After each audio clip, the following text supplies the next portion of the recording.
आनंद आने वाला इस एपिसोड में, तो आप देख लीजिए। कहता है जिस जिंदगी में थकान नहीं, जिस जिंदगी में मेहनत करते करते थकान नहीं, वो जिंदगी महान नहीं। इसलिए अपने आप के अंदर जितनी भी ताकत रहती है, जितनी भी क्षमताएं रहती है, किसी एक लक्ष्य के प्रति निचोड़ दीजिए, फिर देखिए कितना सुकून का नींद आता है और मन पॉजिटिव रहता है।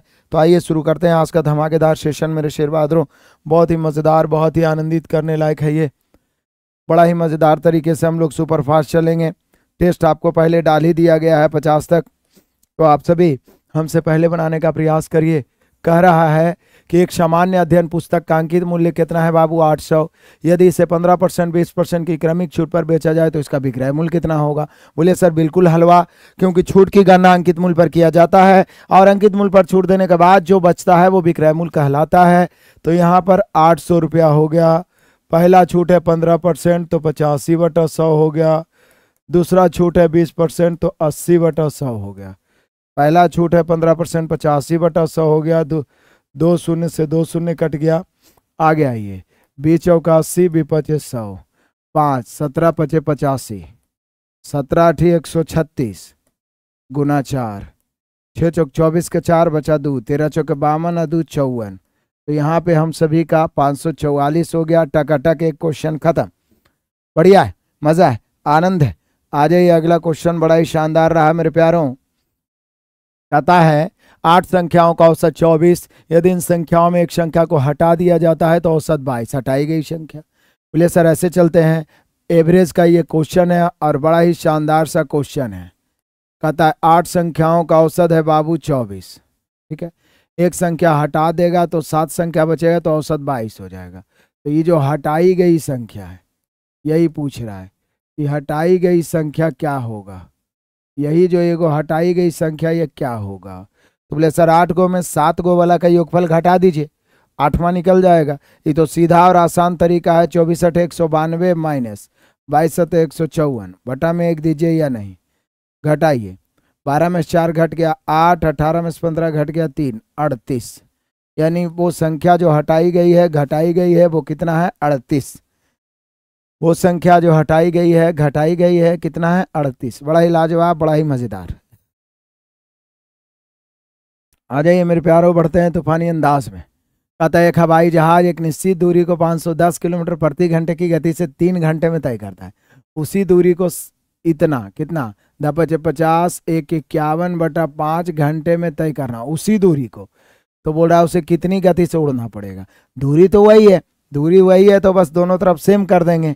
हम सभी जान रहे हैं कि दूरी बराबर क्या हो गया मेरे शेर बहादुरों? चाल गुना समय।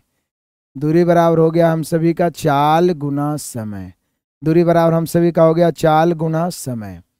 तो यहाँ पे देखिए, पहला है 510 के स्पीड से 4 कई घंटे में? 3 घंटे में। 510 के स्पीड से 3 घंटे में 510, तो कितना के स्पीड से? 51/5 घंटे में। कितना के स्पीड से? 51/5 घंटे में। कितना के स्पीड से? तो दिक्कत क्या है, 51 से काटेंगे, 51 से 10 बार में। अब 10 तिया 30, 30 पचे 150, 10 तिया 30, 30 पचे 150। तो यहाँ पे 150 किलोमीटर प्रति घंटा स्पीड हो जाएगा। 150 किलोमीटर प्रति घंटा स्पीड हो जाएगा। 150 किलोमीटर प्रति घंटा स्पीड हो जाएगा। Option number A. पहली बार आपका लाइव ले रहा हूं, इतना बड़का नाम जी, धर्म चंद्रा यादव, बहुत बढ़िया, स्वागत है।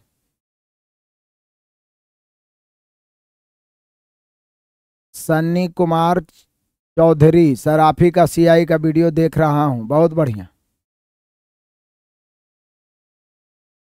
बिल्कुल देखिए मेरे शेर बहादुरों, जो भी कमियां हैं उसको दूर करिए। यही तो हम लोग का कर्तव्य है कि हमारे अंदर जितनी कमियां हैं सबको दूर करना।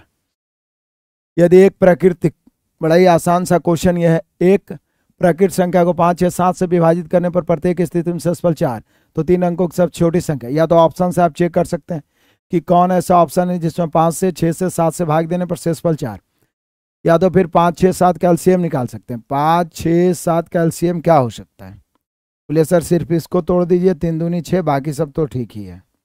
लेकिन तोड़ने से पैदा क्या है? जब सहभाज्य हो, ये आपस में सहभाज्य हो तो इसका गुणनफल ही एलसीएम हो जाता है। 5 गुना 6 गुना 7 एलसीएम हो जाएगा। यहाँ पे एलसीएम हम सभी का 210 होगा। इसमें 4 जोड़ दीजिए क्योंकि शेषफल बच रहा है 4, तो 214। तो 3 अंकों की सबसे छोटी संख्या जिसमें कि 5 या 7 से भाग देने पर शेषफल 4 बचेगा, वो 214 है। एलसीएम निकाल के 4 जोड़ दिए, एलसीएम निकाल के 4 जोड़ दीजिए मेरे प्यारो, एलसीएम निकाल के 4 जोड़ दीजिए। आ जाइए दहाड़ते हैं क्वेश्चन नंबर 5वां, बड़ा ही लाजवाब। कहता है यदि तेल का मूल्य 25% बढ़ता है और अर्पित तेल पर किए गए खर्च को 10% से बढ़ाता है, अर्पित नाम का कोई बंदा है, तो वह खरीदे गए तेल की मात्रा कितने % कम करेगा। बड़ा ही लाजवाब और VVI क्वेश्चन। यहाँ पे कह रहा है कि तेल का मूल्य में तो 25% वृद्धि हो गया। परसेंटेज आप पढ़े, स्पेशल टाइप पढ़ाया हूं मैं। कोई भी राशि अपने आप में 100 है। पहले मान लिया तेल की कीमत 100 था, 25% बढ़ के वो 125 हो गया। अब देखिए कहता है यदि तेल के मूल्य में 25% बढ़ गया तो तेल का मूल्य पहले 100 था, हो गया 125। जितना बढ़ेगा 100 में जुट जाएगा, तो 125। अब कहता है कि अर्पित नाम का एक बंदा है जो तेल पर किए गए खर्च को 10% से मात्र बढ़ाना चाहता है। तो तेल की खरीदे गए तेल की मात्रा को कितना कम करना होगा। पहले तो बढ़ गया है 25%, लेकिन वो चाह रहा है अर्पित की खर्चा मात्र 10% बढ़े। एक चीज तो ये कहेगा कि कितना कम करे अर्पित कि खर्च ही ना बढ़े, तो उसको डायरेक्ट 125 से 100 पर लौटना पड़ेगा। लेकिन कह रहा है कि अर्पित मात्र 10% बढ़ाना चाह रहा है, वृद्धि तो 25 हो रहा है लेकिन वो बढ़ाना चाह रहा है 10%, तो कितना कमी करना होगा। अब जो भी कमी करेगा वो 125 से करेगा, ये तो कन्फर्म है, इसमें कोई डाउट नहीं है। 125 नीचे कितना कमी करेगा, तो 125 से 110 है तो 15% निकालना है बाबू, तो 100 से परसेंट निकालना है तो 100 से। अब काटेंगे, 25 बचे, 25 चौके 5 तिया और 3 चौके 12, कितना हो जाएगा 3 चौके 12, कितना हो जाएगा मेरे शेर बहादुरों 12%, कितना हो जाएगा 12%। गुरु जी आशीर्वाद दीजिए आप ही से जैसे से पढ़ लिख कर एक नेक इंसान बन सकूं। जरूर जरूर, सबसे मुश्किल इंसान बनना है बाबू, सबसे मुश्किल दुनिया में, सबसे मुश्किल।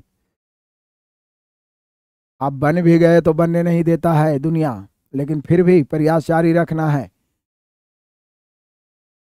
एक फल विक्रेता 150 रुपया, 90 रुपया, 75 रुपये प्रति केजी के भाव पर संतरा खरीदता है। 3 अलग अलग कीमतों पर खरीदे गए इन संतरे को क्रमशः 4, 5, 6, 4, 5, 6 के अनुपात में मिलाया गया और 40% के लाभ पर बेचा गया। संतरों का प्रति केजी विक्रय मूल्य क्या है। बोलिए सर, सिंपल सा बात है, सिंपल सा बात है कि 4, 5, 6 मात्रा है, मात्रा का रेशियो। मान लिया 4 केजी, 5 केजी, 6 केजी। पहला 3 प्रकार के संतरा है, पहला प्रकार के, दूसरा प्रकार के, तीसरा प्रकार के। पहला प्रकार के संतरा का कीमत क्या है, तो 150 रुपया है। दूसरा प्रकार का कीमत है 90 रुपया, तीसरा प्रकार का कीमत है 75 रुपया। तो यहाँ पर कुल लागत कितना हो जाएगा, क्योंकि विक्रय मूल्य तो तभी निकलेगा जब कुल लागत निकालिएगा। यहाँ पे 600 हो गया मेरे प्यारों, यहाँ पे 9, 45, 450, यहाँ 75 गुना 6 भी 450, कुल मिला के जोड़े 4.5, 9, 6, 1500, 1500 लागत है। अब देखिए कहता है कि सबको मिला के 40% के लाभ पर बेचना है संतरे का प्रति केजी विक्रय मूल्य। तो यहाँ पे देखिए संतरे का प्रति केजी विक्रय मूल्य, संतरे का प्रति केजी विक्रय मूल्य बहुत ही आसान। आपका कुल लागत कितना है बाबू 1500, और लागत मतलब क्रय मूल्य अपने आप में 100%, 40% लाभ है गुना 140 से, लेकिन प्रति केजी पूछ रहा है बाबू, तो 4, 5, 9, 6, 15 से भाग भी तो दीजिएगा। अब इसको बेरहमी से काटिए, काटिए, 2 शून्य से 2 शून्य कट गया, 15 से 15 कट गया, 140 रुपये प्रति केजी, यानी संतरा का विक्रय मूल्य होगा 140 रुपये प्रति केजी, 140 रुपये प्रति केजी होगा। कुछ नहीं किए हैं, सबको गुना कर दिए, कुल लागत हो गया, कुल लागत की तुलना 100 से, ठीक है ना।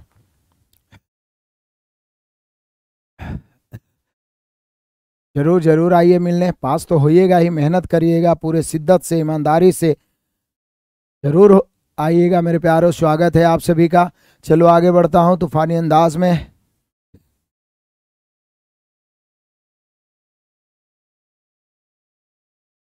क्वेश्चन नंबर 7 आ जाइए। एक चुनाव में संतोष ने मंतोष से 24,000 रुपये अधिक मत प्राप्त किए। यदि मंतोष और संतोष ने कुल मतों के क्रमशः 30%, 40%, तो कुल मतों की संख्या, तो कोई दिक्कत नहीं है भाई। कुल मत हम सभी जान रहे हैं कि अपने आप में 100 होगा, कुल मत 100 होगा। इसमें कह रहा है कि संतोष और मंतोष का कितना है, मंतोष और संतोष का कितना है, तो मंतोष का है 30 और संतोष का कितना है, संतोष का है 40, और शेष किसी और को मिला होगा कितना, 30, क्योंकि कुल मिलाकर तो 100 पूर्णा ही पूर्णा है। टोटल मत 100 है, जिसमें मंतोष को 30 है, संतोष को 40 है। और ऊपर कहता है संतोष ने मंतोष से 24,000 अधिक मत प्राप्त किया। अधिक या कम मतलब दोनों के बीच का अंतर है। यहाँ कितना अधिक है, 10 अधिक। अधिक की तुलना अधिक से बोल रहा है कुल मतों की संख्या, मतलब कुल मत कितने हैं, 100 से। चलो काटो फटाफट, बताओ कि इसका आंसर क्या होने वाला है। काटो फटाफट, बताओ कि इसका आंसर क्या होने वाला है।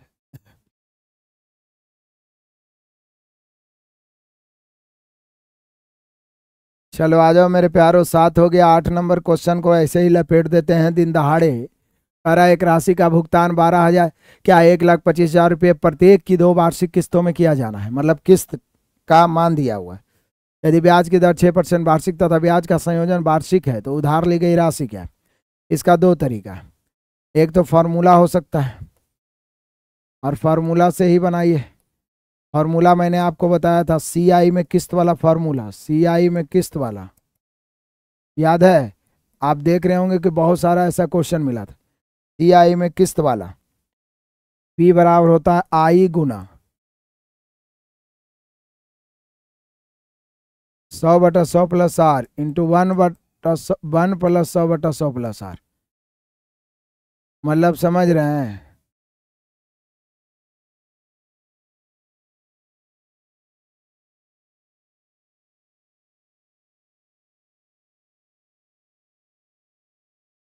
P बराबर I गुने 100/100 plus R, 1 plus 100/100 plus R। ठीक है। P बराबर I गुने 100/100 प्लस R, उसके बाद 1 प्लस 100/100 प्लस R। अब जरा ध्यान दीजिएगा, जहां P क्या हो गया, P हो गया मूल राशि। P क्या होता है, मूल राशि। 2 वर्ष का इतने तक जाएंगे। I हो गया इंस्टॉलमेंट मतलब किस्त।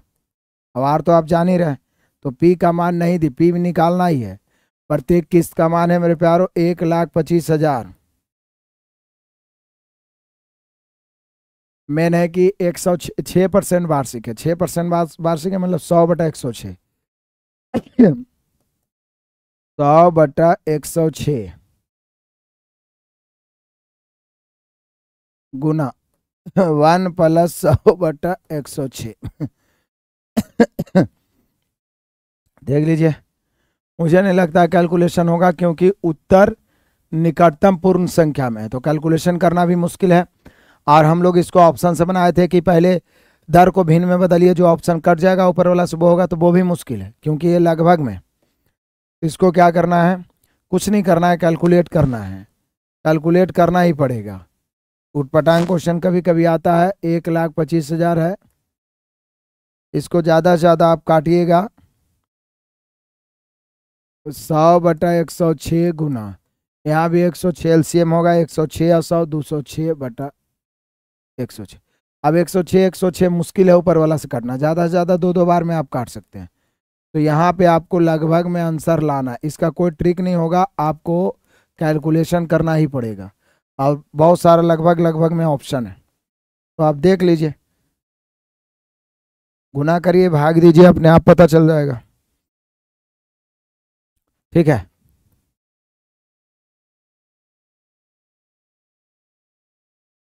चलिए आगे बढ़ते हैं मेरे प्यारों, बढ़ते चलिए तूफानी अंदाज में। पता है कि एक दुकानदार ने 9 रुपये प्रति दर्जन की दर से 240 चॉकलेट खरीदी है। बड़ा आनंदित। एक दुकानदार ने 9 रुपये प्रति दर्जन की दर से 240 चॉकलेट खरीदी है।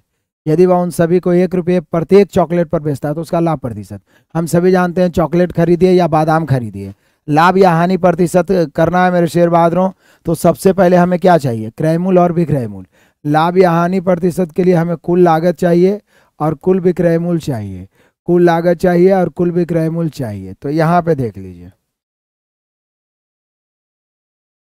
240 रुपये प्रति दर्जन, 240/12, 240 चॉकलेट है, इसको दर्जन में बदल दिया और प्रति दर्जन 9 रुपये है। पहले तो आप 240 चॉकलेट खरीदे हैं, 12 चॉकलेट बराबर 1 दर्जन होगा, तो 240/12 कर दिए, दर्जन में बदल गया, 1 दर्जन को 9 रुपया में आप खरीदे हैं। तो देखते हैं कितना रुपया आ रहा है। 12 दूनी 24, 20 नमा 180, ई क्रय मूल्य हो गया। और बेचे हैं 240 चॉकलेट को 1 रुपये प्रति चॉकलेट, तो ये हो गया 240 विक्रय मूल्य। 240 विक्रय मूल्य हो गया, क्रय मूल्य हो गया मेरे शेयर बहादुर में 280 या 240 से कहें 240 विक्रय मूल्य, तो लाभ प्रतिशत क्या होगा? आपको नहीं लग रहा है? 180 240, तो लाभ 60 होगा बटा 180 गुना 100,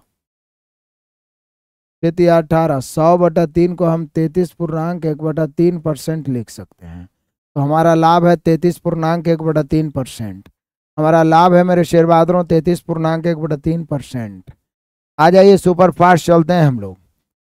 कहता है कि एक व्यक्ति धारा की दिशा में 66 किलोमीटर की दूरी 6 घंटे में और धारा के विपरीत दिशा में 72 किलोमीटर की दूरी 8 घंटे में तय करता है। धारा की चाल ज्ञात करिए। तो बोलिए सर सिंपल सी बात है, दिशा में दूरी भी दिया हुआ है, समय भी दिया हुआ है, विपरीत दूरी भी दिया हुआ है, समय भी दिया हुआ है। जब दूरी और समय मालूम हो तो चाल ज्ञात कर सकते हैं।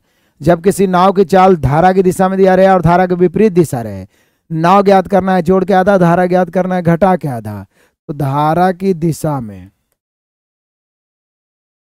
और धारा के विपरीत चाल 66/6,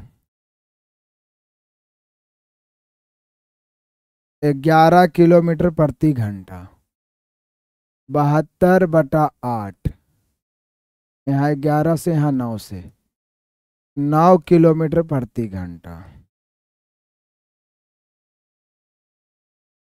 अब कहता है, उल्टा तो नहीं कर दिए, ठीक तो है, दिशा में 11 किलोमीटर, विपरीत 9 किलोमीटर। धारा की चाल, जब दिशा में चाल और विपरीत चाल दिया रहे, शांत जल में नाव का चाल ज्ञात करना है, दोनों को जोड़ के आधा कर दीजिए, धारा का चाल ज्ञात करना है घटा के आधा। तो धारा के चाल घटा के आधा, 11 में से 11 माइनस 9/2 यानी 2/2, यानी काट के 1 किलोमीटर प्रति घंटा। तो यहाँ पे धारा की चाल हो गई 1 किलोमीटर प्रति घंटा। 10 क्वेश्चन तो ऐसे ही चुटकियों में रौंद डाले। आ जाइए मेरे शेर बहादुरों, क्वेश्चन नंबर 11।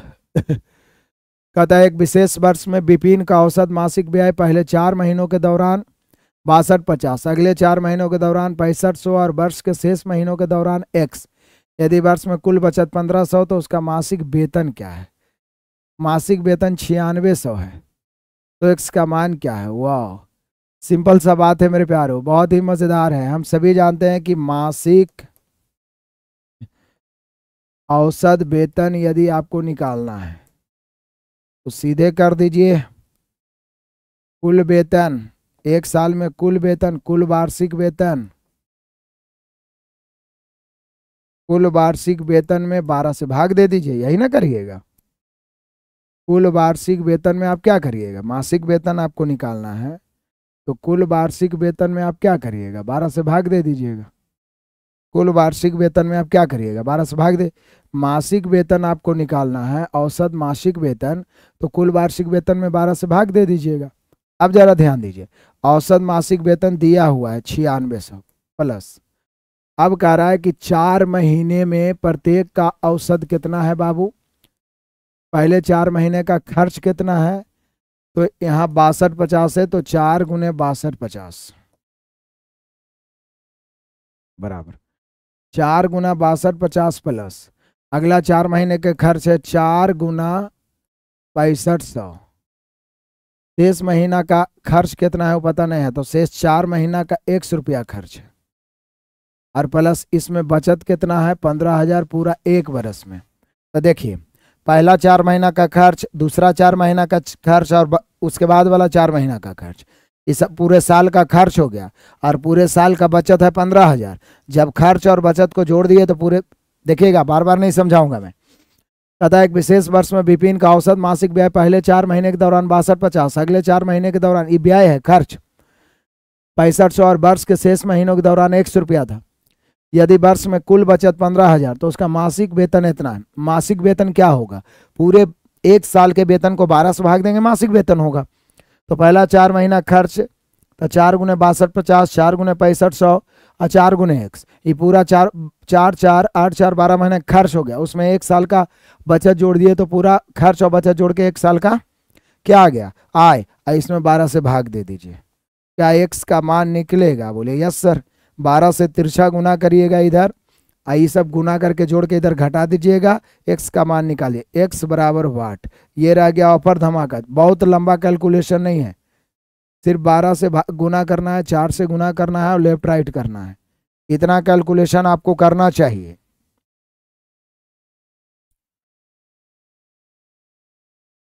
इतना तो कैलकुलेशन करना ही चाहिए मेरे शेर बहादुरों।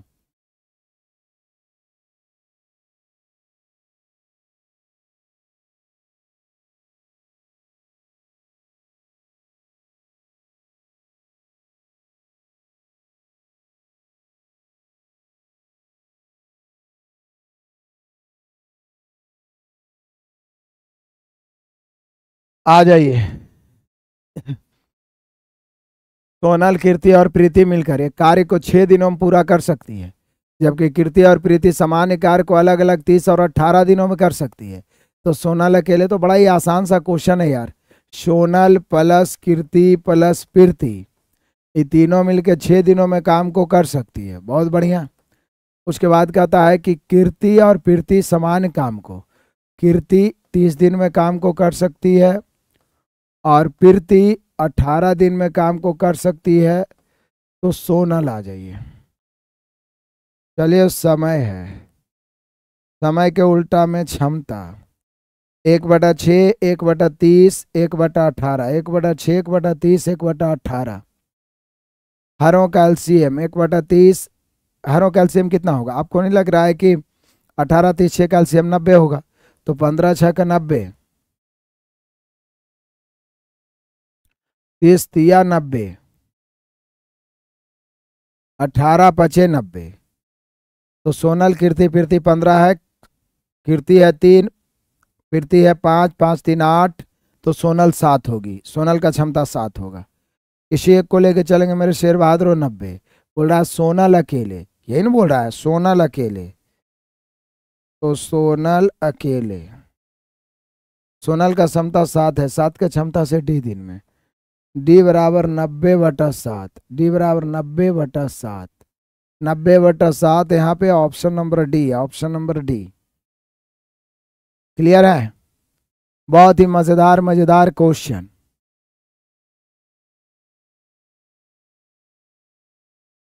बढ़िया है, आगे बढ़ते हैं तूफानी अंदाज में। क्वेश्चन नंबर 13 आ जाइए, बड़ा हिला जवाब।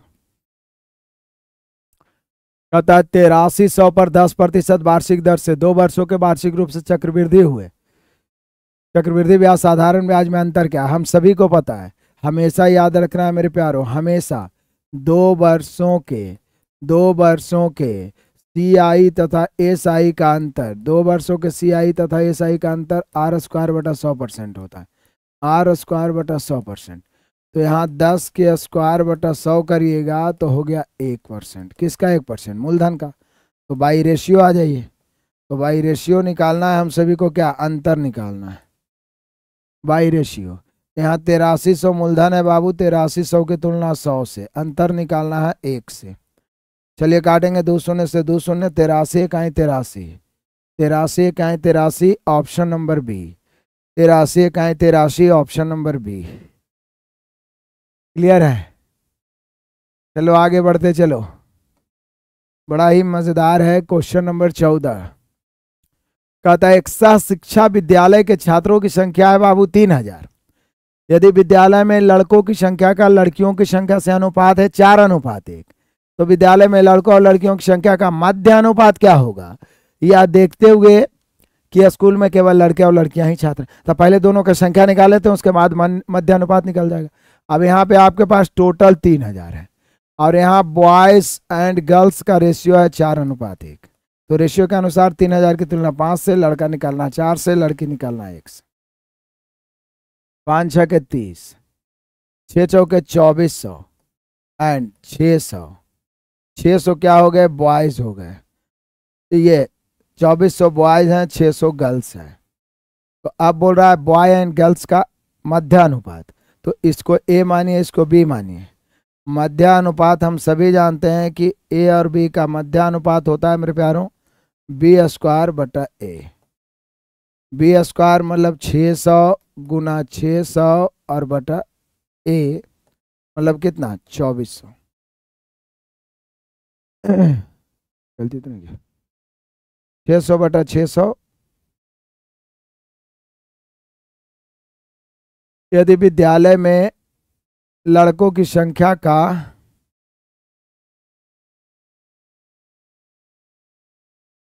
लड़कियों की संख्या से अनुपात है 4:1, तो विद्यालय में लड़कों और लड़कियों की संख्या का मध्यानुपात क्या होगा, लड़कों और लड़कियों की संख्या का मध्यानुपात क्या होगा, यह देखते हुए कि स्कूल में केवल लड़कियां और लड़कियां हैं। तो 24/6 मध्यानुपात कितना होगा, 600। ओ मध्यानुपात निकालना है ना, हम उल्टा निकाल रहे हैं, तो तृतीयानुपात निकाल रहे हैं। मध्यानुपाती रूट अंडर ए बी, तृतीयानुपाती बी स्क्वायर बटा ए, मध्यानुपाती रूट अंडर ए बी। तो ए की जगह पर है लड़का यानी 2400, बी की जगह पर लड़की यानी 600। चलो इसको गुना करेंगे, 24 छक्के 144 और 4 शून्य, जब वर्गमूल से निकलेगा तो 144 के बदले 12 और 4 शून्य के बदले 2 शून्य यानी 1200। बड़ा ही आसान। मध्यानुपाती होता है root under A B, root under A B, root under A B. मध्यानुपात बराबर होता है रूट अंडर ए बी, मध्यानुपात बराबर होता है मेरे शेर बहादुर रूट अंडर ए बी। आपको दिख रहा है बढ़िया से, चकाचक मजेदार। अरे क्वेश्चन नंबर 15 है, कहता है बाबू की 2 पेन और 3 नोटबुक का क्रय मूल्य 220 है। 2 पेन और 3 नोटबुक का क्रय मूल्य 220 है और 2 पेन और 4 नोटबुक का क्रय मूल्य 250 है। तो बोल रहा है पेन और नोटबुक के क्रय मूल्य के बीच का अनुपात क्या होगा। तो बोले सिंपल है सर, ये तो 2 पेन प्लस 3 नोटबुक, सीधा पी से पेन मानिएगा, 2 पेन प्लस 3 नोटबुक बराबर है 220 और 2 पेन प्लस 4 नोटबुक बराबर है 250। अब निकालना है पेन और नोटबुक के क्रय मूल्य का अनुपात। तो या तो आप सोच सकते हैं कि पेन और नोटबुक को क्या लें कि सेटिस्फाइड करें, या तो फिर हम घटा सकते हैं, ऊपर वाला घटा दीजिए, 2 पेन कट गया, बराबर करने की जरूरत भी नहीं है, सेम ही है। 4 नोटबुक में 3 नोटबुक घटेगा, 1 नोटबुक बराबर 250 में से 220 घटेगा 30। अब नोटबुक बराबर हो गया, 1 नोटबुक 30 हो गया। अब ये चाहिए कोई भी एगो ले लीजिए, मान लीजिए यही लीजिए, 2p प्लस 4 गुना नोटबुक का 30 रुपया है बराबर, तो 2 पेन बराबर 30 के 120 उधर जाके घटेगा तो बचेगा 130, 2 से काटेंगे 65 बार में, यानी पेन बराबर 65। निकालना क्या है, निकालना है 1 पेन अनुपात 1 नोटबुक। पेन का कीमत है बाबू 65, नोटबुक का कीमत आपने लाया है 30, 5 से 6 बार में, 5 से 13 बार में, 13:6। तो यहाँ पर पेन और नोटबुक का कीमत का अनुपात है 13:6। कुमार रविकांत बोल रहे हैं इसी तरीका से रेलवे का सेट करवाइए सर कुछ फीस लेकर, इसको खत्म होने दीजिए, रेलवे का सेट स्टार्ट कर देंगे सुपर 30 के रूप में। 30 मैथ 30 रीजनिंग हम लोग पूरा प्रीवियस का ताबड़तोड़ सॉल्यूशन करेंगे, एएलपी के लिए हो चाहे तो वो आगे आने वाले किसी भी एग्जाम्स के लिए शानदार तरीके से मैं करवाऊंगा। आ जाइए मेरे शेर बहादुरों, बढ़ते चलिए तूफानी अंदाज में, जब तक तोड़ेंगे नहीं तब तक छोड़ेंगे नहीं। आ जाइए 16।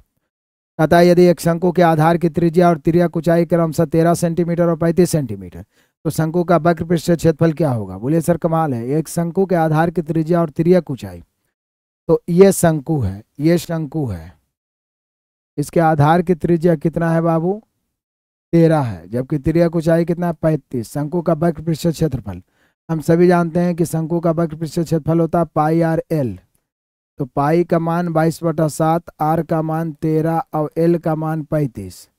अब इसको काटिए और बताइए कि इसका आंसर क्या होगा।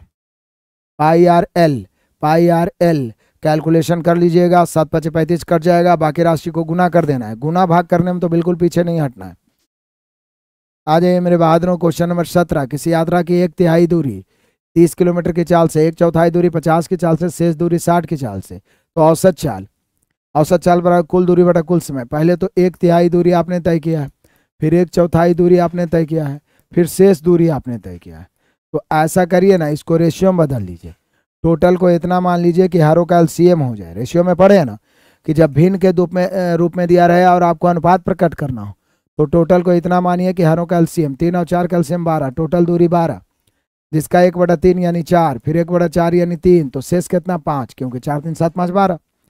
तो पहला गया है 30 किलोमीटर प्रति घंटे की चाल से, दूसरा गया है 50 किलोमीटर प्रति घंटे की चाल से, और शेष गया है 60 किलोमीटर प्रति घंटे की चाल से। ठीक है, आ जाइए औसत चाल।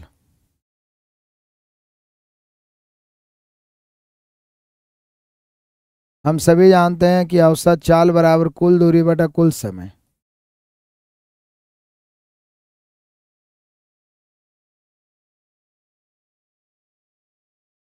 औसत चाल बराबर कुल दूरी बटा कुल समय। कुल दूरी 12 हो जाएगा। अब 4 गया 30 की चाल से, कुल समय तो है नहीं, कुल दूरी तो 12 हो गया लेकिन कुल समय तो है नहीं, नीचे तो चाल दिया हुआ है, हमें तो कुल दूरी चाहिए। तो 4/30 पहला समय, दूसरा 3 गया 50 की चाल से तो 30/50, 5 गया 60 की चाल से 5/60। अब इसको कैलकुलेट करेंगे हम लोग आराम से। ऊपर तो 12 है ही, नीचे देखिए कुछ कटता है तो काटिए, नहीं तो सीधा एलसीएम ले लीजिए। 30 50 और 60 का एलसीएम मुझे लगता है कि 300 होगा, तो 300 उलट के ऊपर चला जाएगा एलसीएम। 300 में 30 से भाग देंगे तो 10 चौके 40, 300 में 50 से भाग देंगे 6 6 तिया 18, 300 में 60 से भाग देंगे 5 5 25, ऊपर हो जाएगा 12 तिया 3600, और नीचे जोड़िए 2540 75 सॉरी 65, या छोड़िए 8 0 8 5 13 3 बचा 1, 4 1 5 2 7 1 8 83।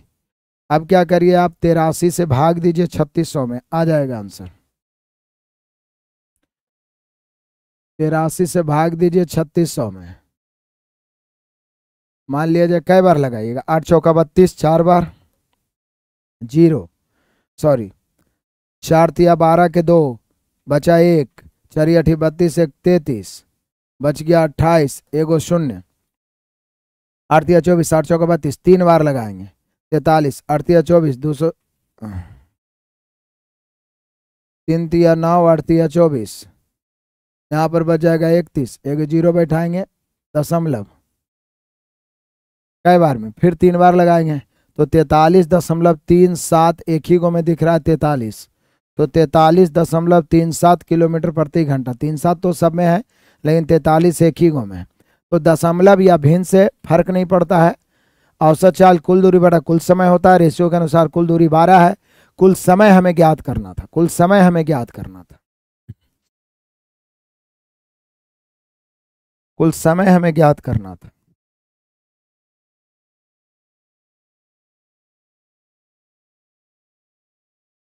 चलिए आगे बढ़ जाते हैं मेरे प्यारों, बढ़ते चलिए तूफानी अंदाज में, जब तक तोड़ेंगे नहीं तब तक छोड़ेंगे नहीं।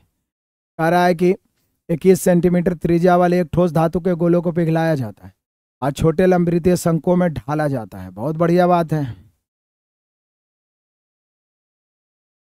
छोड़िए फिगर बनाने की क्या जरूरत है। गोला को पिघलाया गया जिसकी त्रिज्या 21 है, छोटे लंबवृत्तीय शंकों में ढाला गया, प्रत्येक की त्रिज्या 7 है और ऊंचाई भी 3 है, शंकों की ऊंचाई भी 3 है। ऐसे शंकों की संख्या क्या है, याद है आपको? जब बड़ी आकृति को पिघला के या तोड़ के टुकड़ा टुकड़ा करके जब छोटी आकृति में बदलते हैं तो बड़ा का आयतन छोटा का आयतन आपस में बराबर होता है। ऐसी स्थिति में संख्या जब निकालना है, शंकुओं की संख्या, चाहे तो आप गोला से शंकु बनाइए या शंकु से छोटा छोटा गोली बनाइए, संख्या निकालना है मेरे शेर बहादुरों तो बड़ा का आयतन बटा छोटा का आयतन।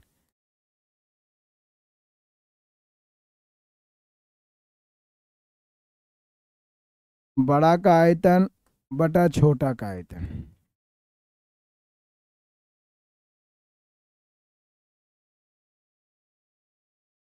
बड़ा क्या है? बड़ा है ऊपर में गोला,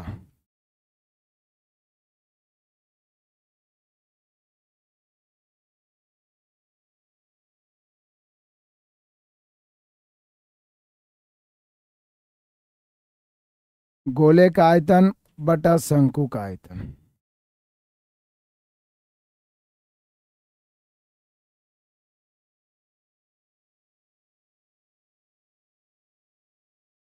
गोले का आयतन बटा शंकु, गोला का आयतन क्या है? 4/3 पाई R³ 21 × 21 × 21।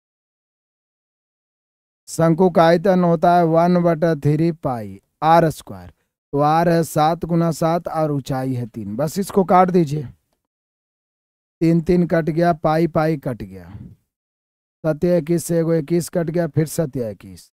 3 चौके 12, 12 का 12 के 2 बचा 1, 12 दूनी 24 और 25, 252। 252 शंकु बन जाएगा। कितने शंकु बन जाएंगे? 252।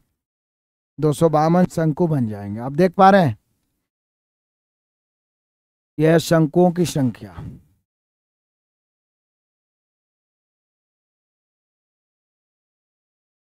चलिए आगे बढ़ते हैं मेरे प्यारों। बड़ा का आयतन बड़ा छोटा का आयतन हो गया। 19 नंबर क्वेश्चन हम लोग पहुंच गए। देखते ही देखते, शराब पानी का एक घोल क्रमशः 7:1 के अनुपात में, इस घोल में शराब की प्रतिशत, तो शराब है, पानी है, ये शराब है और ये क्या है? पानी है।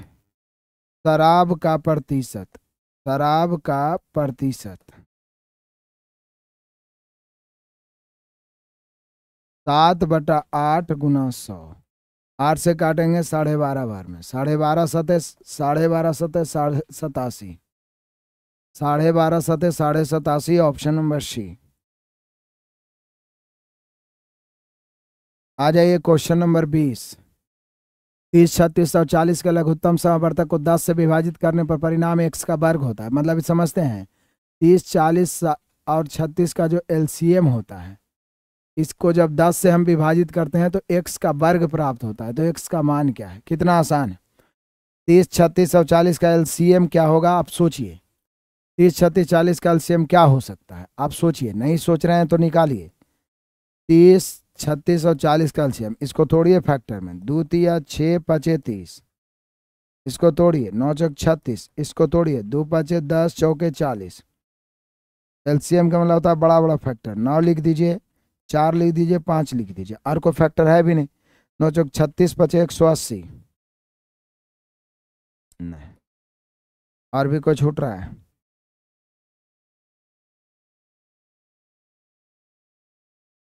ठीक तो है। हाँ, 9 चौक 36, 2 5 10 चौके 40।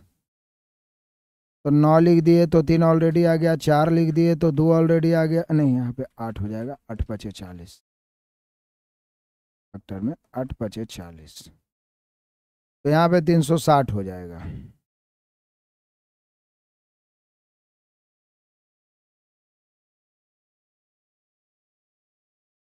यहाँ पे हो जाएगा 9 × 8 × 5, और इससे बड़ा कोई फैक्टर नहीं, बाकी सब इसी में आ जाएगा। 9 8 72 5 360, 360 हो गया।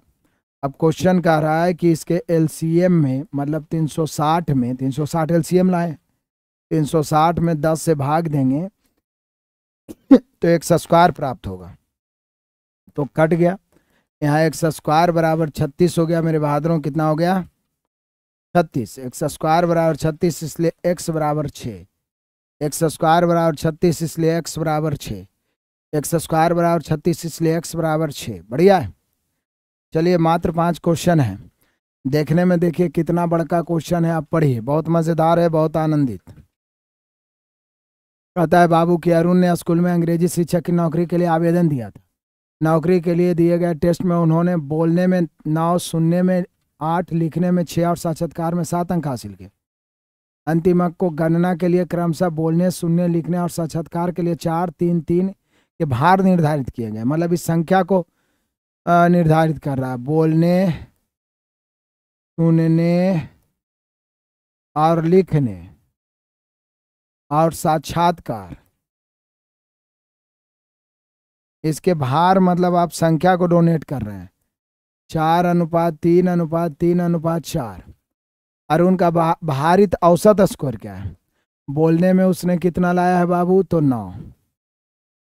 सुनने में कितना लाया है बाबू? तो 8। 6 लाया है लिखने में। लिखने में कितना लाया है? 6। साक्षात्कार में कितना लाया है? 7। तो बोल रहा है कि औसत क्या है? बोले सर कुछ नहीं है, औसत बराबर सीधा योगफल बटा संख्या है।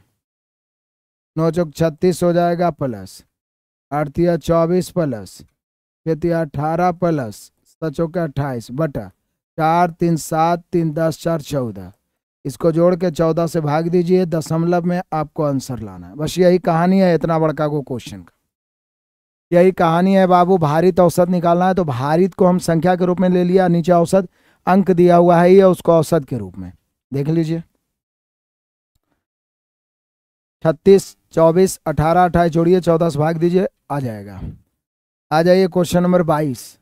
कहता है एक विक्रेता अपने अंगूरों को लागत मूल्य पर बेचने का दावा करता है। वो दावा तो करता है लेकिन गलत वजन का उपयोग करके 11.1/9 यानी 100/9% लाभ कमाता है।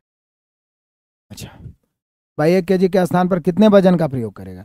तो बेईमान दुकानदार स्पेशल ट्रिक बताए थे कि जो वो दिखाएगा, जो वो कहेगा वो विक्रय मूल्य, और जो करेगा वो क्रय मूल्य। तो करेगा क्या? कम तौलेगा, यानी त्रुटिपूर्ण वजन जो होता है वही क्रय मूल्य होता है, जो क्रय मूल्य होता है वही त्रुटिपूर्ण वजन। तो यहाँ पे लागत मूल्य पर बेचने का दावा कर रहा है, तो इसका विक्रय मूल्य तो 1000 ग्राम होना चाहिए, लेकिन इसका जो क्रय मूल्य होगा यही त्रुटिपूर्ण वजन होगा। लेकिन क्रय मूल्य क्या होगा? तो बोलिए सर विक्रय मूल्य 1000 ग्राम है तो इसको 100/9% लाभ है। जब 10% लाभ होता है तो विक्रय मूल्य होता है 100 + 10। 20% लाभ होता है विक्रय मूल्य होता है 100 + 20 120। 15% लाभ होता है विक्रय मूल्य होता है 115। तो यहाँ पे 100 + 100/9, 900 और 100 1000/9। कितना मेरे शेयर बहादुर? 1000/9। 1000 की तुलना 1000/9 से, विक्रय मूल्य की तुलना विक्रय मूल्य से, क्रय मूल्य निकालना है 100 से। 3 शून्य 3 शून्य कट गया, 9 पर गुना चल गया, 900 ग्राम। यानी कि आप 1 केजी के स्थान पर 900 ग्राम के बाट का प्रयोग कर रहे हैं। 1 केजी के स्थान पर 900 ग्राम के बाट का प्रयोग कर रहे हैं। बहुत बढ़िया। आ जाओ मेरे बहादुरों, question number 23। Super speed calculation है भाई, छोटा सा, मुझे लगता है आप कर लोगे। चलो मैं ये ऑफर दे देता हूँ, कुछ खास जटिल कैलकुलेशन नहीं है। n का मान निकालना है, लेफ्ट राइट करोगे कैलकुलेट करके इधर वाला, बस आंसर हो जाएगा। तो 23 यहाँ पे आप सभी को खुद से ही करना है। 24, एक चांदी की दुकान के मालिक का दावा है कि वह 65 ग्राम पर चांदी बेच रहा है, जबकि क्रय मूल्य 70 ग्राम 70 रुपये प्रति ग्राम है, 65 रुपये प्रति ग्राम, जबकि क्रय मूल्य। लेकिन भाई 1 ग्राम के स्थान पर 900 mg ही दे रहा है। 1 ग्राम मतलब समझ रहे हैं। अब देखिए इसका क्रय मूल्य और विक्रय मूल्य निकालता हूँ। क्रय मूल्य और विक्रय मूल्य, जो कहेगा वो हो जाएगा विक्रय मूल्य। तो यहाँ पे आप देख रहे हैं कि 1 ग्राम के स्थान पर 1 ग्राम को आप 1000 mg लिख सकते हैं, 1000 mg, लेकिन ये दे रहा है 900 mg। ठीक है, 1000 mg, आई दे रहा है 900 mg। तो जो दिखा रहा है कि हम 1000 mg दे रहे हैं, 1000, ये हो गया विक्रय मूल्य, और जो दे रहा है 900 mg, ये हो गया क्रय मूल्य। लेकिन मात्रा में भी आप देख लीजिए, रेट कह रहा है कि हम 65 रुपये दे रहे हैं। कितना? 65 रुपये दिखा रहा है, लेकिन दे कैसे रहा? उसका क्रय मूल्य है किससे? 70 रुपये। हम नहीं, क्वेश्चन कह रहा है कि क्रय मूल्य 70 है और बेच रहा है 65 रुपये प्रति ग्राम। 65 रुपये प्रति ग्राम बेच कैसे रहा है? 65 रुपये प्रति ग्राम।